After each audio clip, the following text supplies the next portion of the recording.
அண்மை செய்தியை பார்த்து வருகிறோம். கோவை மாவட்டம் ஆனைமலை பகுதியில் சிறுத்தை நடமாட்டத்தால் பொதுமக்கள் அச்சமடைந்திருக்கிறார்கள். அண்மை செய்தியாக பார்த்து வருகிறோம். கூடுதல் விவரங்களோடு இணைகிறார் நம்முடைய செய்தியாளர் மாசிலாமணி. வணக்கம், விவரங்களை வழங்கலாம். வணக்கம்.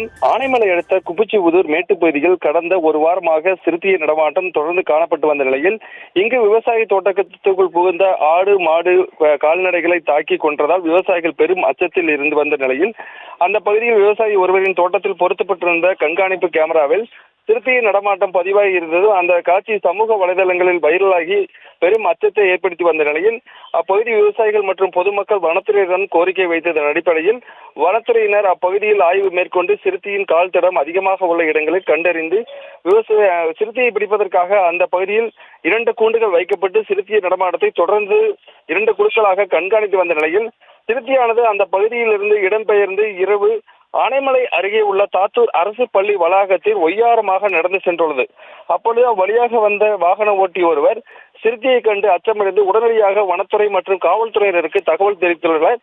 இதனை அடுத்து சம்பவ இடத்துக்கு வந்த வனத்துறையினர் மற்றும் காவல்துறையினர் அப்பகுதியில் ஆய்வு மேற்கொண்டதில் கால் தடங்கள் இருந்தது உறுதி செய்யப்பட்டது. இதனால் இப்பகுதி மக்கள் இரவு நேரத்தில் வீடுகளை விட்டு வெளியே வர வேண்டாம் எனவும் பாதுகாப்பாக இருக்க வேண்டும் எனவும் வனத்துறையினர் ஒலிபெருக்கி மூலம் இரவு முழுவதும் பொதுமக்களுக்கு எச்சரிக்கை விடுத்து வந்தனர்.